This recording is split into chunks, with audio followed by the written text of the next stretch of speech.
दिलचस्प पौराणिक कथा में आज हम सोमवार व्रत की कथा सुनेंगे।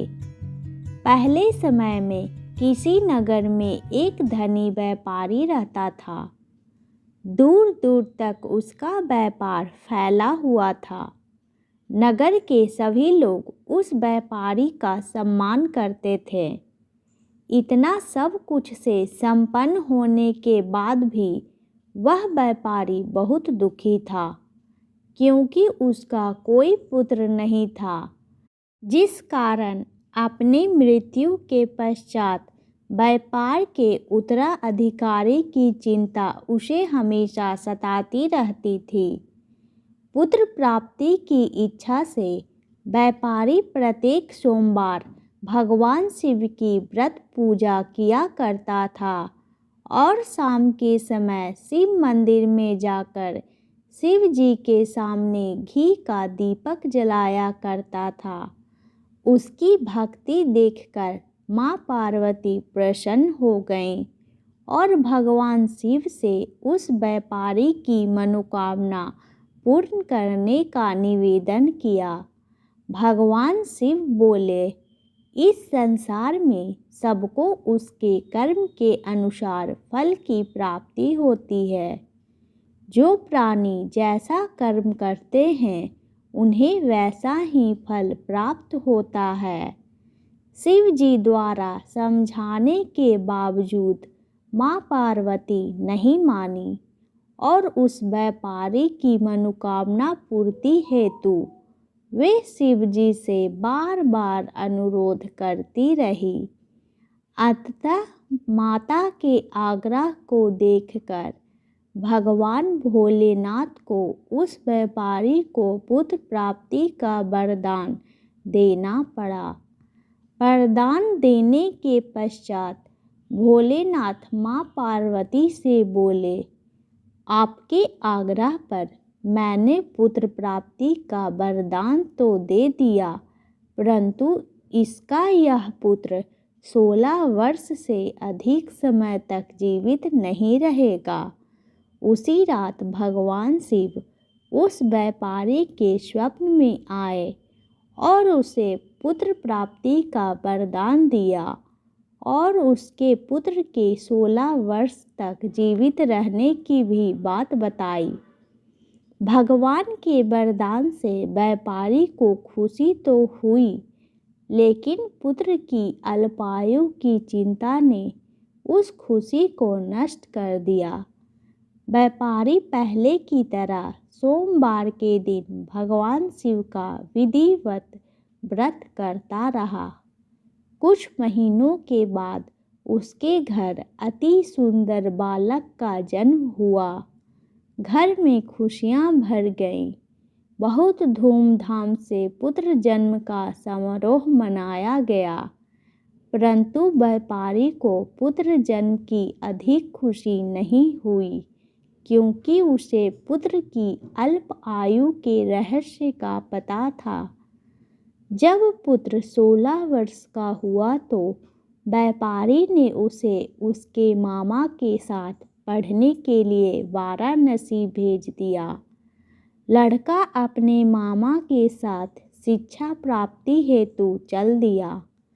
रास्ते में जहाँ भी मामा भांजा विश्राम हेतु रुकते, वहीं यज्ञ करते और ब्राह्मणों को भोजन कराते।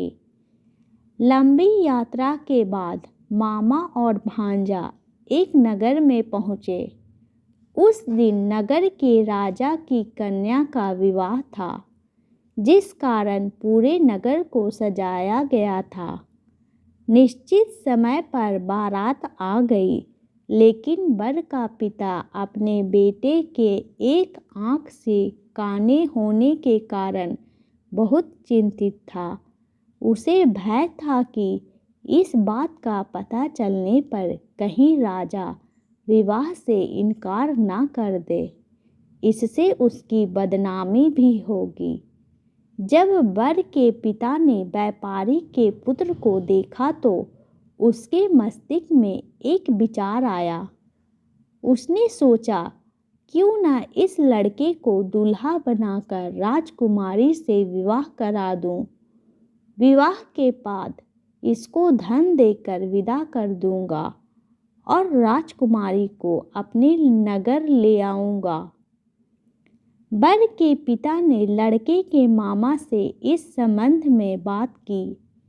मामा ने धन मिलने के लालच में वर के पिता की बात स्वीकार कर ली।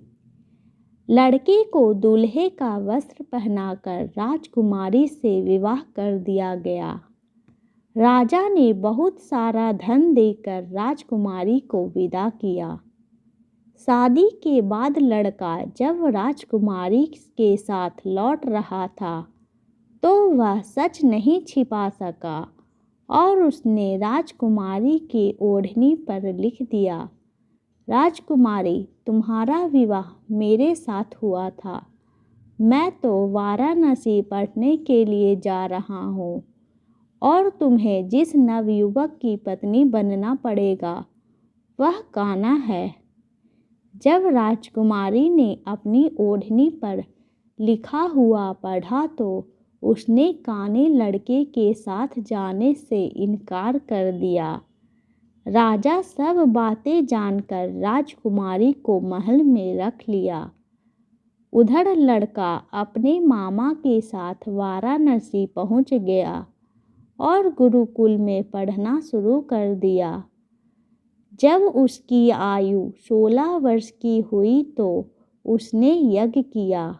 यज्ञ के समाप्ति पर ब्राह्मणों को भोजन कराया और खूब अन्न वस्त्र दान किए। रात को वह अपने शयन कक्ष में सो गया। शिव के वरदान के अनुसार शयन अवस्था में ही उसके प्राण पखेरु उड़ गए। सूर्य उदय पर मामा मृत भांजे को देखकर रोने पीटने लगा। आसपास के लोग भी एकत्र होकर दुख प्रकट करने लगे। लड़के के मामा के रोने का विलाप करने के स्वर समीप से गुजरते हुए भगवान शिव और माता पार्वती भी सुने। पार्वती ने भगवान से कहा, प्राणनाथ, मुझे इसके रोने के स्वर सहन नहीं हो रहे हैं। आप इस व्यक्ति के कष्ट को अवश्य दूर करें। भगवान शिव ने पार्वती के साथ अदृश्य रूप में समीप जाकर देखा तो भोलेनाथ पार्वती से बोले, यह तो उसी व्यापारी का पुत्र है जिसे मैंने 16 वर्ष की आयु का वरदान दिया था।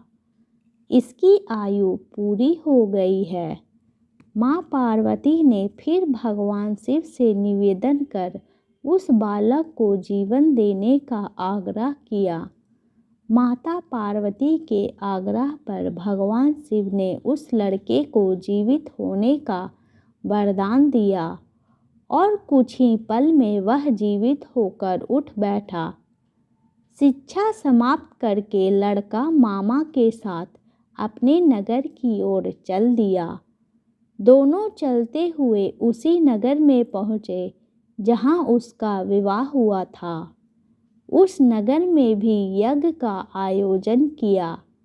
समीप से गुजरते हुए नगर के राजा ने यज्ञ का आयोजन देखा और उसने तुरंत ही लड़के और उसके मामा को पहचान लिया। यज्ञ के समाप्त होने पर राजा मामा और लड़के को महल में ले गया और कुछ दिन उन्हें महल में रखकर बहुत सा धन वस्त्र आदि देकर राजकुमारी के साथ विदा कर दिया। इधर भूखे प्यासे रहकर व्यापारी और उसकी पत्नी बेटे की प्रतीक्षा कर रहे थे।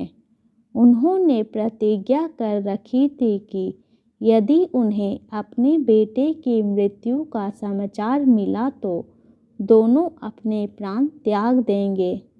परंतु जैसे ही उसने बेटे के जीवित वापस लौटने का समाचार सुना तो वह बहुत प्रसन्न हुआ। वह अपनी पत्नी और मित्रों के साथ नगर के द्वार पर पहुंचा। अपने बेटे के विवाह का समाचार सुनकर पुत्रवधू राजकुमारी को देखकर उसकी खुशी का ठिकाना न रहा। उसी रात भगवान शिव ने व्यापारी के स्वप्न में आकर कहा, हे व्यापारी, मैंने तेरे सोमवार के व्रत करने और व्रत कथा सुनने से प्रसन्न होकर तेरे पुत्र को लंबी आयु प्रदान की है। पुत्र की लंबी आयु जानकर व्यापारी बहुत प्रसन्न हुआ। सोमवार का व्रत करने से व्यापारी के घर में खुशियां लौट आई।